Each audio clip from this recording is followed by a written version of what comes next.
Salut, c'est Marco de Top 4 Phone et on se retrouve aujourd'hui pour la vidéo de test, de présentation du Samsung Galaxy S10, le mobile que vous voyez tout de suite devant vous.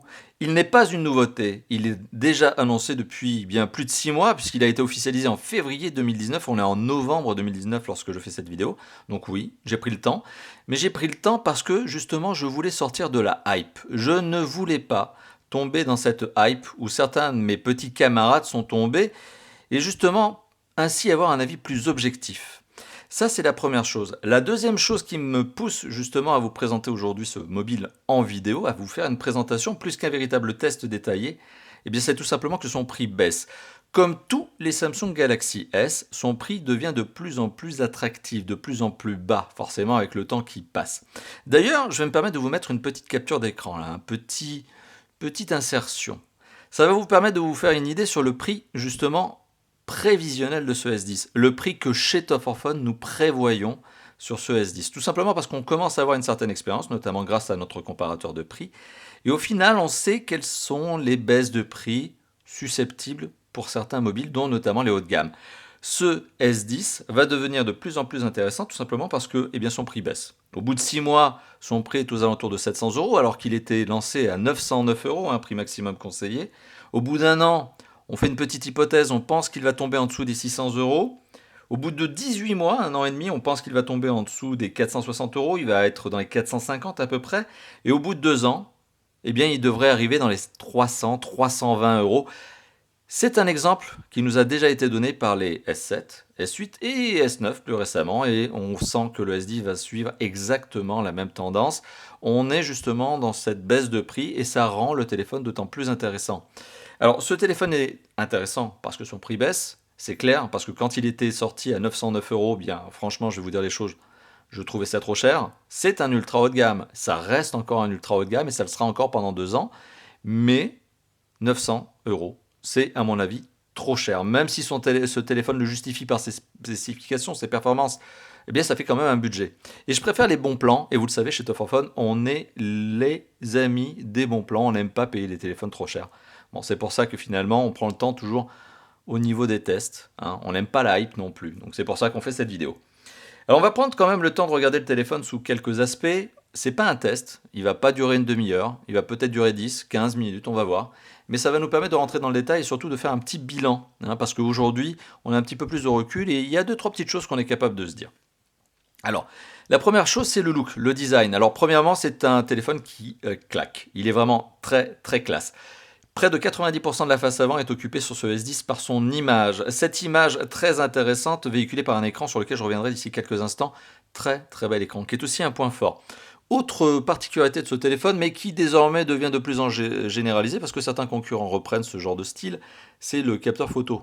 Avant, on avait une encoche. Avant, on avait un cyclope. Désormais, le capteur photo sur certains téléphones, dont notamment le S10 précurseur, eh bien c'est ce petit tronc, ce petit trou, ce petit rond en haut à droite de l'écran. Alors, il y a des petits fonds d'écran qui permettent de le masquer plus ou moins bien. Là, vous voyez, il est plutôt discret. Alors, en termes de vidéo, ça va, ça passe. C'est-à-dire qu'il arrive à se faire oublier, sauf quand on est sur des vidéos très lumineuses, très claires, dont notamment le fond est clair. Bon, mais avec le temps, on arrive à l'oublier, surtout que, eh bien, justement, cet écran permet de gérer soit un ratio de 19 neuvième avec le rond apparent, soit un ratio de 16 neuvième sans le rond, le trou apparent. Voilà, donc ça c'est cette première particularité. Le téléphone est également doté d'une touche de raccourci sur le côté gauche qui est une touche de raccourci Bixby. Sur le côté droit on retrouve le bouton de contrôle on-off, enfin on-off tout simplement, power, et sur le côté gauche le bouton de contrôle de volume plus-moins. Sur le dessus du mobile on retrouve ici le slot qui permet de glisser soit deux cartes SIM, soit une carte SIM et une micro SD. Ça c'est le truc que j'aime pas trop, j'aime pas quand on est obligé de sacrifier une carte SIM pour mettre une micro SD. Bon, après, la micro SD n'est pas obligatoire sur ce téléphone parce qu'il y a beaucoup de mémoire. Bon, on a de l'entrée micro, ok. Le cadre est en aluminium. On notera, et c'est une bonne nouvelle face à certains concurrents, que le mini jack a bien été sauvegardé. Il est là, il est présent, il n'a pas été sacrifié. On retrouve de l'USB-C, assez classique, normal sur un ultra haut de gamme, et la grille du haut-parleur. Au dos du téléphone, un dos en verre qui prend toutes les traces de doigts, mais vraiment, ça accroche toutes les traces de doigts. Ici, on est sur une version noire. Ce téléphone existe en plusieurs déclinaisons couleurs. On a le triple capteur photo, avec notamment son flash LED, une série de capteurs supplémentaires sur lesquels je ne vais pas m'étendre, mais vous le savez, depuis le S7, on a la batterie de capteurs sur ce genre de téléphone. Et voilà, et ça c'est le design. Alors petite particularité, le téléphone est doté d'un cadre en métal, très sympa, châssis rigide, hein, vraiment le téléphone est rigide. La face avant est dotée d'une vitre Corning Gorilla 6, résistante dans une certaine mesure à la casse et à la rayure, et au dos c'est une Corning Gorilla 5. Alors je dis résistante dans une certaine mesure, oui effectivement à la rayure, à la casse, reste que quand même malgré tout, sur ce genre de téléphone, quoi qu'il arrive, je vous recommande nécessairement de passer par des protections. N'oubliez pas Rhino Shield par exemple, fait d'excellentes protections. Je vous ai déjà présenté ces protections, que ce soit la Solid Suite qui est une coque, la Crash Guard qui est un bumper et les films protecteurs. Franchement, ne faites pas l'impasse sur ce genre d'accessoires parce que c'est le genre de choses qui vont protéger votre téléphone. Vous allez voir, si jamais votre téléphone chute, vous vous en voudrez de ne pas l'avoir fait, de ne pas l'avoir protégé correctement. Voilà, vous entendez un petit... Oh, bah voilà, ça c'était le petit fail de cette vidéo. Donc ne faites pas l'impasse sur les protections.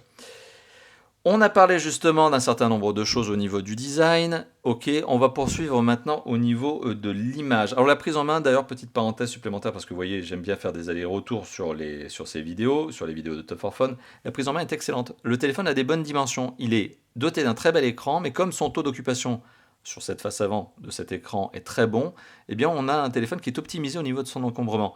Il fait moins de 160 grammes. Il fait moins de 160 grammes, il fait moins de 15 cm de long. Donc c'est excellent au niveau de la prise en main. Voilà, donc ça c'est une petite parenthèse supplémentaire. Alors au niveau de l'image, alors comme je vous l'ai évoqué il y a quelques instants, l'image est l'un de ses extrêmement bons points. Tout simplement parce qu'on a une diagonale de 6,1 pouces, donc une belle diagonale, un effet cinéma garanti. Petite parenthèse, et ça on l'a pas très souvent entendu, cet écran a un petit effet courbe et c'est vraiment un effet qu'on retrouvait notamment sur le S7 Edge. Alors la particularité justement de cet écran légèrement courbe, alors il n'est pas tactile à proprement parler, hein, c'est-à-dire que c'est pas un truc comme le S7 Edge avec des raccourcis, mais ça permet d'avoir un toucher beaucoup plus doux, beaucoup plus agréable, une image beaucoup moins tranchée au niveau des bords, donc ce qui est pas mal au niveau visuel, ça rend bien. Petite contrepartie, certains utilisateurs, alors bon, c'est un coup de main, hein, c'est une pratique à avoir, hein, eh bien font des misclics, on va dire. Voilà, se trompent un petit peu avec les bords arrondis. Bon, voilà, mais bon, moi personnellement, j'ai pas trop noté ce genre de choses, mais j'ai vu cette situation où on a des utilisateurs qui, voilà, n'arrivent pas bien à gérer le côté arrondi de l'écran. Bon, petite parenthèse étant faite, c'est pas le cas de tout le monde, et moi pour ma part, bah forcément, je m'en suis pas, voilà, j'ai pas senti cette problématique-là. L'écran est un très bel écran doté d'une résolution bluffante. On est sur du 2K, presque du 2K, WQHD+, pour être précis. C'est 3040 pixels par 1440 pixels de large, au format 19 neuvième, comme je vous l'ai dit, hein, c'est plus grand que le 16 neuvième. Donc charge à vous de savoir si oui ou non vous voulez étirer l'image, ou la cropper, en tout cas avoir l'écran pleine image, ou avoir du 16 neuvième avec des bandes noires de part et d'autre. C'est un écran qui offre une densité de pixels bluffante, 550 pixels par pouce, bien au-dessus des 300 nécessaires pour ne pas les voir à l'œil nu. Bon, après, tout dépend du contenu que vous allez diffuser. Si vous diffusez une vidéo de mauvaise qualité, genre 480p, bah, vous étonnez pas que la qualité soit pas bonne, ça viendra pas du téléphone, ça viendra de la vidéo que vous êtes en train de regarder, mais ce téléphone peut aller très loin en termes de qualité d'image, et il le fait, et il y va, parce que c'est une très très belle image. Alors c'est une image d'autant plus agréable, d'autant plus sympathique parce que les couleurs sont extrêmement vives, punchy, c'est très Samsung ça, et c'est notamment lié à cet écran AMOLED, la technologie employée. Bon, l'intensité de la couleur peut être variée, peut être réglée, hein. Vous avez cette possibilité-là notamment dans les paramètres. Et puis la notion de température aussi, voilà, c'est un peu la chose, sachant que la température par défaut de ce téléphone, de cet écran, est plutôt bonne, on n'est pas très loin des 6500. Bon, c'est pas trop mal. Le contraste est infini puisqu'on est sur de l'AMOLED, donc excellent contraste. En termes de luminosité, là aussi c'est un bon point. Alors, on est en théorie capable d'aller jusque dans les 900 nits avec ce téléphone, sachant que par défaut, sans avoir ce fameux mode overboost, le téléphone va dans les 550 nits. Voilà, donc on est aussi doté d'une bonne luminosité qui permet justement, lorsque l'on est à la lumière du soleil, d'avoir une bonne lecture de l'écran. Voilà, donc l'écran est clairement un point fort de ce téléphone, mais ça en est un parmi d'autres. Autre bon point de ce téléphone, eh bien c'est tout simplement, vous l'avez compris, le son. Alors le son, il est blindé de normes. Je ne vais pas revenir sous toutes les normes parce que franchement, il y a de tout. Il y a du HD, qualité son, etc. Il y a même du HDR hein, pour l'image, hein, je ne vous l'ai pas dit, mais le son est un des points positifs. Je ne vais pas faire le détail de toutes les normes et spécifications et certifications de ce téléphone. Je vais tout simplement vous le dire de façon générale. Le son est bon, que ce soit par l'écouteur, que ce soit par le mini jack et bien sûr par le Bluetooth, puisque le Bluetooth vous permet aussi d'avoir du son si vous avez un casque Bluetooth. Le haut-parleur a un son qui est bluffant. Bluffant parce qu'il est puissant, il atteint les 130 décibels. Alors je vous dis, quand vous avez 130 décibels à côté de l'oreille, ça hurle, c'est juste démentiel. Et le son est clair, y compris par le haut-parleur, même quand il est poussé à fond. Donc ça, c'est vraiment une bonne note, c'est que même le haut-parleur vous donne un son de bonne qualité. Par exemple, quand vous êtes en plein milieu d'une session de gaming, vous n'allez peut-être pas mettre votre casque, j'en sais rien, et bien vous avez un son qui reste de qualité, et c'est agréable. Donc ça aussi, c'est lié à cette notion de bonne expérience qu'offre le téléphone. Alors je peux vous parler de gaming, mais quand on parle de gaming, il y a quelque chose aussi qui va avec, c'est notamment les performances. Ce téléphone est doté de performances juste camionnesques. Voilà, c'est comme ça que je vais le dire, c'est un camion. C'est un truc de dingue. C'est un des 5 téléphones les plus puissants du moment. 380, allez on va arrondir, 397 000 points sur Antutu, c'est un très gros score, qui est lié à des composants, des spécifications. Quels sont-ils ces composants? Eh bien, notamment pour la version Europe, puisqu'il faut savoir que la version américaine et chinoise ont un autre processeur que celui que je vais vous donner, parce que les versions américaines et chinoises ont un processeur Qualcomm Snapdragon de la série 8. Ici, on est sur un Exynos. Exynos, c'est les processeurs faits maison par Samsung. Bon voilà, donc en Europe, on a notamment l'Exynos. On a le 9820, qui n'est pas moins méritant que le Snapdragon, qui est un 8 cœurs. 2 cœurs sont cadencés à 2,73 GHz, 2 cœurs à 2,31 et 4 cœurs à 1,95. Bon, c'est une technologie, on va dire Big Little, qui permet justement d'avoir plusieurs cœurs à différentes vitesses, ce qui fait que tous les cœurs ne sont pas sollicités à fond quand le téléphone n'en a pas besoin. Ça permet de réduire notamment la consommation d'énergie, ce qui est quand même un bon point, parce que c'est un téléphone performant, mais si il était tout le temps à fond, forcément la batterie ne tiendrait pas le coup. Donc c'est pas le cas, c'est un téléphone qui est performant, mais qui n'utilise son rendement, son plein rendement, que quand c'est nécessaire, notamment pour du jeu 3D. Alors, en termes de jeu 3D, eh ben oui, on peut faire du PUBG mobile, et alors niveau qualité graphique max, ultra, la totale, toute option activée, anti-aliasing, tout. Donc je vais vous dire, en plus avec un écran qui est clairement au-dessus des 60 fps, ça c'est sûr, on a une image qui est fluide, qui peps. La session de gaming sur ce téléphone, c'est un bonheur, c'est un plaisir. Autant voir des films, c'est vraiment mais super sympa, c'est un effet cinéma. Autant faire du jeu vidéo, c'est extrêmement sympa aussi. Donc on est sur un vrai téléphone multimédia et un vrai téléphone ludique. Et il le peut. Il le peut parce qu'il a les composants qui permettent de faire ce genre de choses. Je vous ai parlé du processeur. Eh bien, je vais aussi vous parler tout simplement, non pas seulement du processeur, mais je vais aussi vous parler de la mémoire vive. La mémoire vive de ce téléphone. Alors vous voyez, là, je fais juste un petit focus. Samsung Exynos 9820, comme je vous l'ai dit, il y a 8 cœurs, 64 bits, bon ok d'accord, on s'en doute. On est sur un processeur graphique qui est un Mali G76 MP12, ça parlera aux connaisseurs, mais tout ça pour dire qu'on est sur quelque chose de bluffant. 60 Hz, soi-disant au niveau de l'image, mais a priori, je pense qu'on est capable de dépasser ce 60 Hz. J'ai vraiment trouvé l'image extrêmement fluide, notamment sur les sessions de gaming de PUBG. J'avais vraiment cette impression que ouais, l'image est vraiment, vraiment très, très vive, très rapide. Donc ça, c'est une particularité. Puis autre particularité, c'est la mémoire vive. On a 8 Go de mémoire vive, donc 7400 et quelques là, vous le voyez, mais c'est 8 Go de mémoire vive. Petite parenthèse supplémentaire, parce que j'aime bien faire des parenthèses. Quand je vous parle de performance, je vous parle aussi de mémoire. Ce téléphone embarque, donc il y a deux versions de ce téléphone. En mémoire de stockage, ce téléphone existe en version 128 Go, c'est la version que je vous propose ici en test. Et ce téléphone existe aussi en 512. On ne parlera pas de la version 512 qui est extrêmement limitée, qui n'est pas répandue sur tous les marchés. On parlera de la version 128 que vous retrouverez notamment en Europe. C'est la version 128 qui dispose d'un emplacement micro SD ici, mais si vous mettez une micro SD, vous sacrifiez le port de la carte SIM numéro 2. C'est aussi un téléphone qui est fait pour aller dans le cloud, donc si vous avez des fichiers stockés dans le cloud, très bien, vous pouvez y aller. Moi, je ne suis pas très fan du cloud parce que quand vous êtes off, c'est-à-dire que vous n'avez pas de Wi-Fi à portée, que la connexion 4G n'est pas bonne, etc., bon, bah, du coup, vous n'accédez pas correctement à votre cloud. Bon, donc du coup, je préfère bien avoir les fichiers stockés sur le téléphone et faire le tri des fichiers utiles ou pas utiles. Mais sachez que vous avez aussi la possibilité, via ce genre de clés, ce sont des clés USB d'un côté et USB-C de l'autre, vous avez aussi la version micro USB, ce genre de choses, eh bien, ça vous permet d'ajouter de la mémoire supplémentaire parce que le téléphone est capable de lire le contenu de ce genre de clé. C'est un bon point supplémentaire. Voilà, donc Ça fait partie des bons points en termes de mémoire de stockage, en termes de performance de ce mobile. Ce mobile est une bête de course, mais ce mobile vous donne aussi de la quantité de mémoire. En veux-tu, en voilà. Donc on a parlé des performances, maintenant on va parler de la connectivité. Alors la connectivité de ce téléphone, elle est ultra complète. Bon, rien que sur les capteurs, bon, rien à redire. Alors, on a tout, capteur de luminosité, de proximité. Bon, effectivement, il manque le capteur de température, on s'en fout.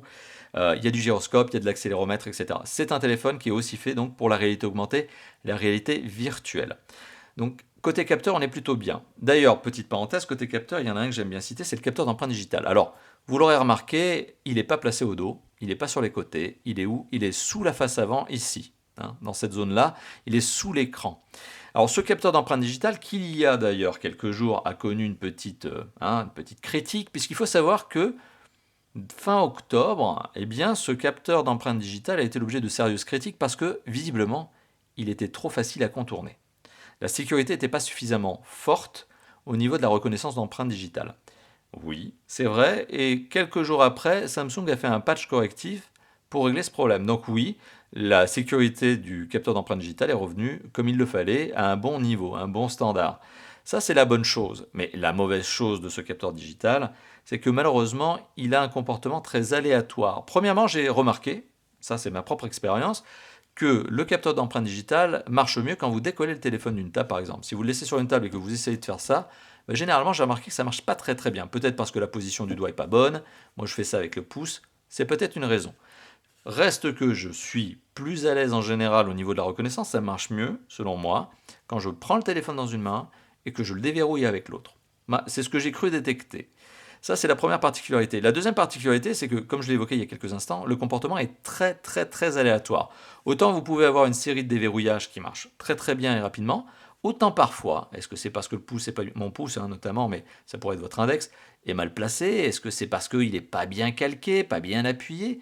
Mais j'ai remarqué que ça n'est pas constant. Des fois, eh bien, le capteur galère un peu, étonnamment. Bon, voilà, donc c'est la particularité de ce capteur d'empreinte digitale. Je trouve qu'il a un comportement très inégal, parfois au top, parfois un peu moins réactif, parfois il ne reconnaît pas. Donc du coup, empreinte digitale marche plus, code de PIN, et puis voilà, on repart. Bon voilà, c'est mon usage. C'était pour vous donner mon propre retour d'expérience, mais je pense que je ne suis pas dans le faux. Je pense que d'autres utilisateurs connaissent le même genre de cas, le même genre de situation que moi.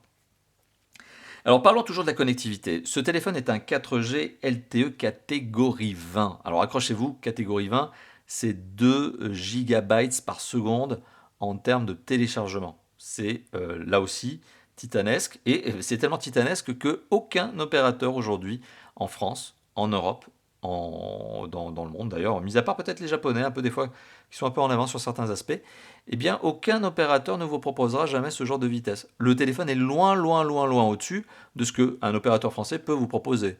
Parce que les opérateurs français en général, ils tournent aux alentours de 50, 100 mégabits par seconde, quand ça se passe bien, dans une zone où c'est bien couvert, où il n'y a pas trop de monde, où il n'y a pas trop de saturation. Ça, c'est quand ils sont de bonne humeur. Parfois, certains d'entre vous qui êtes en train de regarder cette vidéo me sortez des captures d'écran à 250, 300. Ouais, c'est parce que vous êtes juste à côté de l'antenne que vous êtes tout seul à 5 heures du matin. Il n'y a pas de trafic. Non mais je sais. Je sais ce que vous faites comme test et je sais ce que vous m'envoyez comme capture d'écran. Donc ouais, c'est possible.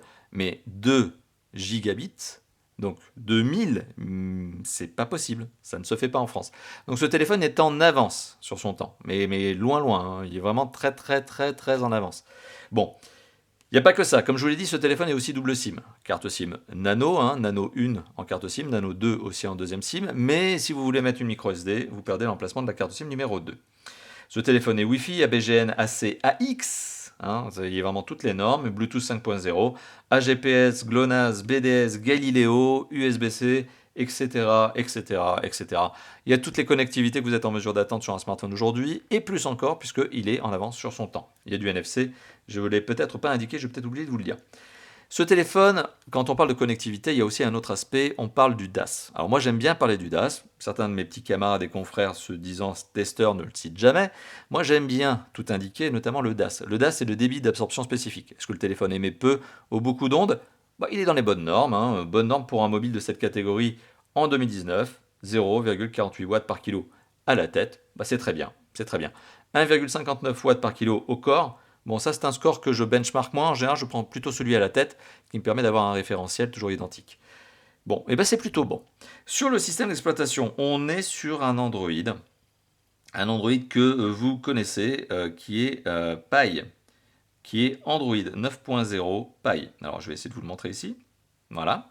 Donc on a ce magnifique fond d'écran. Voilà, c'est joli. On est bien sur Android 9.0 Pie. Ce téléphone sera probablement mis à jour en Android 10, 10.0, 10, c'est son prochain nom, il n'aura pas de nom autre que 10. Et on remarquera dessus qu'il n'y a pas de Samsung Experience, de TouchWiz. Il y a désormais, vous le voyez ici si ça s'affiche correctement, il y a One UI 1.1.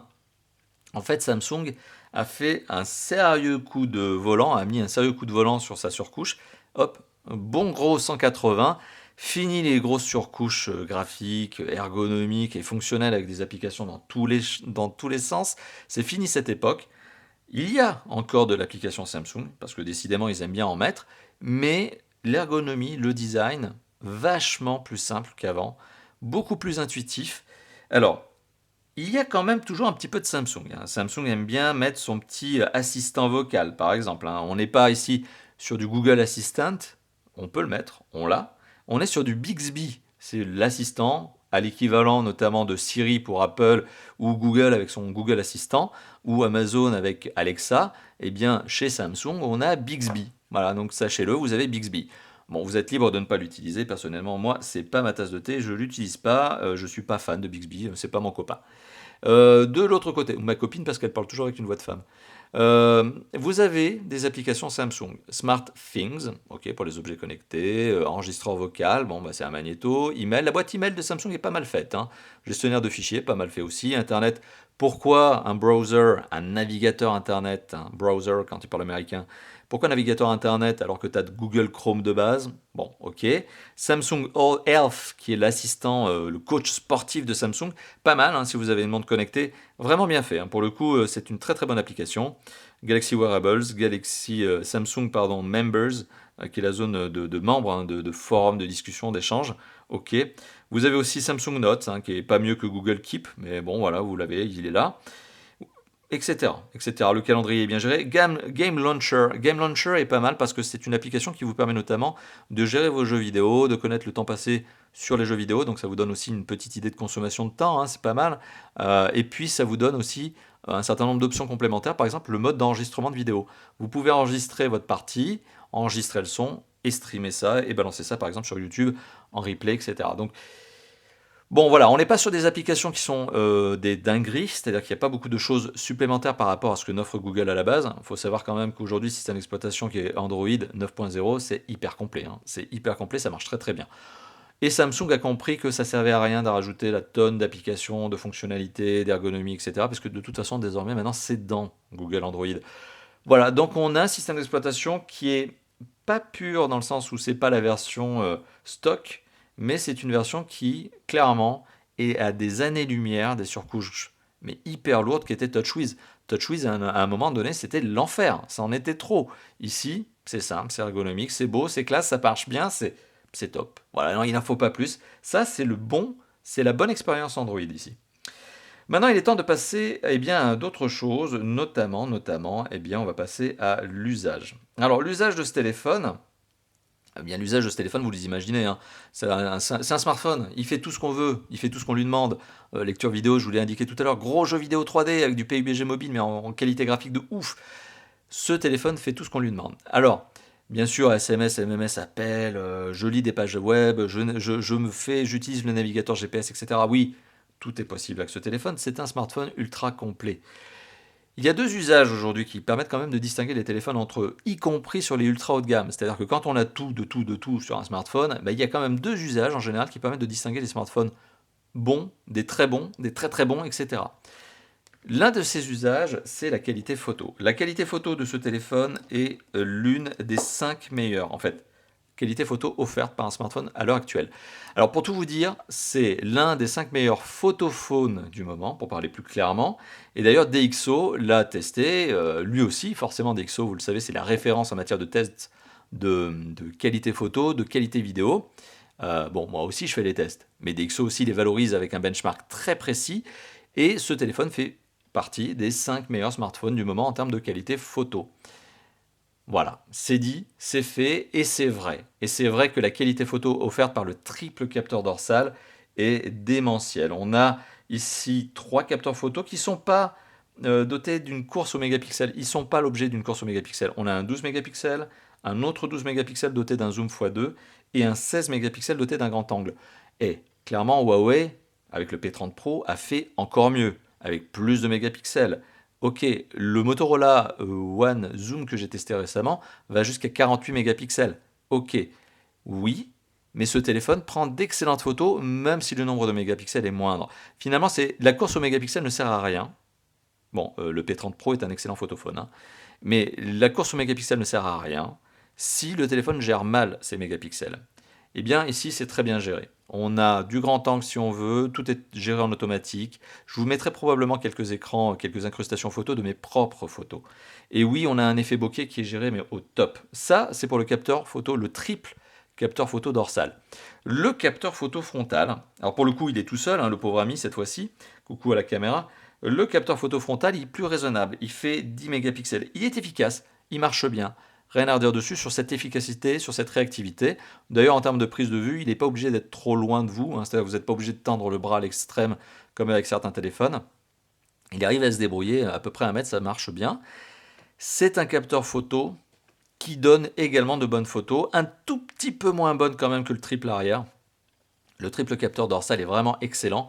Le capteur photo frontal est un tout petit peu en retrait, forcément il est tout seul déjà. L'effet bokeh, il le gère un peu moins bien, il le gère de façon logicielle.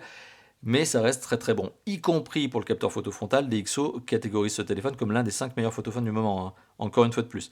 Donc ce téléphone, c'est l'un des top 5 puissance performance du moment. C'est l'un des 5 meilleurs photophones du moment. Vous voyez, donc il y a quand même pas mal de points qui militent à l'avantage de ce téléphone. Maintenant, on va parler de l'autonomie. Alors, ce téléphone dispose d'une batterie de 3400 mAh à l'intérieur de ce téléphone, non extractible. Bon, bah c'est une bonne capacité, on pourrait se dire que c'est bien. Oui, mais le téléphone est quand même gourmand quand on le pousse un peu. Donc, c'est un téléphone qui atteint la journée avant d'être rechargé. Oui, clairement. C'est un téléphone d'ailleurs qui, pour passer de 0 à 100% de batterie, nécessite un petit peu moins de 2 heures, 2 heures et demie, parce qu'il a une batterie dotée, ou en tout cas une fonction de recharge 15 watts. Donc, vous pouvez recharger en 15 watts. Vous pouvez utiliser tout simplement l'adaptateur secteur, hein, qui est fourni avec le téléphone, et donc qui vous fournira cette puissance maximale. Donc c'est 2 heures et demie, hein, pour passer de 0 à 100%.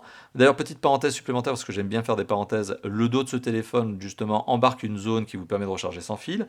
Et autre point, ce téléphone est doté non seulement de la capacité à être rechargé sans fil, mais de recharger sans fil un autre appareil qui est branché dessus, enfin en tout cas qui est posé dessus, parce que la recharge sans fil va dans les deux sens. Donc ça, c'est aussi une bonne originalité. Donc vous voyez, il y a quand même énormément de bons points. Et l'autonomie de ce téléphone, alors... Ce téléphone est un téléphone qui est extrêmement sollicitant. Soyons francs, c'est le genre de téléphone, quand vous l'achetez, vous avez envie de passer votre vie dessus. Et vous allez passer votre vie dessus. Pas forcément pour appeler, envoyer des SMS, quoique, peut-être du Facebook, peut-être du Instagram, peut-être du Pinterest, etc. Ce que vous voulez en réseaux sociaux. Mais c'est un téléphone qui vous donne envie de regarder des vidéos. C'est un téléphone qui vous donne envie de jouer à des jeux vidéo. Et pour le coup, comme c'est un téléphone qui vous donne envie, hein, vraiment, vous avez tout le temps envie de l'avoir en main, de l'utiliser, etc. Eh bien, est-ce que vous allez passer la journée avant de le recharger? Pas forcément.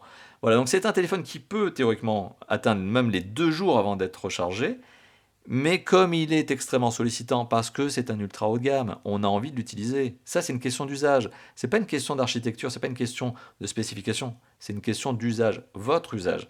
Et vous allez remarquer que ce téléphone va difficilement atteindre la journée avant d'être rechargé, parce que vous avez passé votre vie dessus.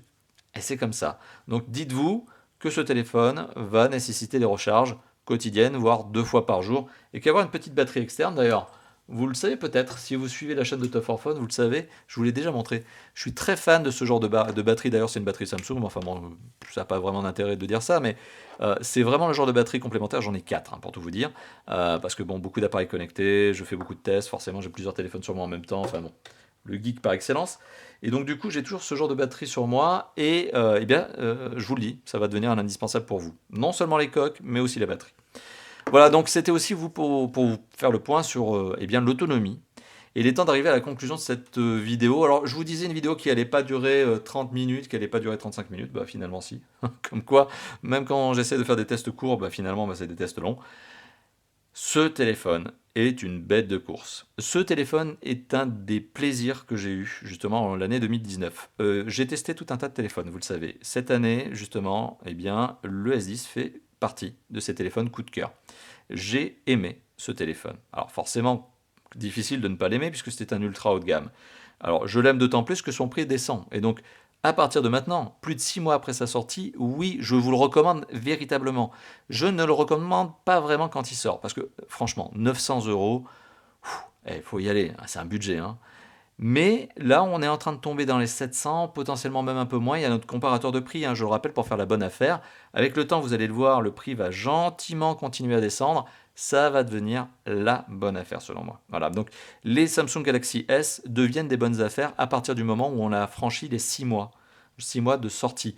Et quand la nouvelle génération va sortir, le S11, alors là, dites-vous que vous allez vous faire plaisir, ça va devenir le bon moment. Voilà, donc c'était la vidéo de test. Ouais, finalement, on peut dire que c'est une vidéo de test plus qu'une vidéo de présentation du Samsung Galaxy S10. Un mobile que je vous recommande d'autant plus maintenant, vous l'avez compris, je vous ai expliqué pourquoi. Donc un mobile que je vous recommande à l'achat. N'oubliez pas d'utiliser notre comparateur de prix, le lien est en description, commentaire de cette vidéo, comme d'habitude, en annotation, etc. Voilà, donc bon, je n'ai pas grand chose d'autre à ajouter, je vous ai déjà dit merci d'avoir regardé cette vidéo, mais j'ai envie de vous dire merci pour autre chose. Faites-moi plaisir, lâchez-vous dans la zone de commentaires qui se trouve juste en dessous. Lâchez-vous dans la zone de commentaires, vous le savez, j'ai pour habitude de répondre à tous vos commentaires. Vous pouvez aussi lâcher le petit pouce bleu, c'est juste ici, là par en bas, il y a le petit pouce bleu du bonheur qui veut dire que la vidéo vous a plu. Voilà, c'est le truc qui fait plaisir. Et enfin, si ça n'est pas déjà fait, mais vous êtes déjà 142 000 abonnés à la chaîne YouTube, c'est génial, eh bien sachez-le, vous pouvez, si ça n'est pas déjà fait, hop, je vous montre ici, tout en bas à droite, il y a un bouton qui s'appelle plus un abonnement, vous cliquez dessus, c'est l'abonnement du bonheur, c'est gratuit, c'est cadeau, et comme ça vous êtes au courant des futures nouveautés mobiles ou des futurs bons plans, parce que j'aime bien aussi vous donner des bons plans, le S10, ça en fait partie. Allez, dernière chose, et après on se laisse là-dessus. Sur le côté droit là, de la vidéo, vous avez vu là, il y a plein de trucs là, c'est les réseaux sociaux sur lesquels on est. Ah, bien sûr, il y a Twitter, vous êtes dessus. Twitter, qu'est-ce que je dis? YouTube. Ouais, Twitter c'est à côté. Ah bah, il y a aussi Facebook. Et il y a aussi Instagram. Bah ouais, on est aussi sur Instagram. Voilà, donc tout ça, bah, vous nous retrouvez dessus. Des fois, il y a des trucs sur Insta que je mets pas ailleurs. Des fois, il y a des trucs sur Twitter que je mets pas ailleurs. Des fois, il y a des trucs sur YouTube qu'on met pas ailleurs. Et vous avez aussi le site internet avec des tests que, eh bien, on ne fait pas en vidéo parce que des fois, on fait que le texte. Voilà, c'est juste en dessous aussi. Voilà, on s'est tout dit, franchement. Je vous adore. Commentez, lâchez-vous dans la zone de com, lâchez le pouce bleu, tout ça, c'est le bonheur. Et on se dit à très bientôt. Allez, ciao, ciao.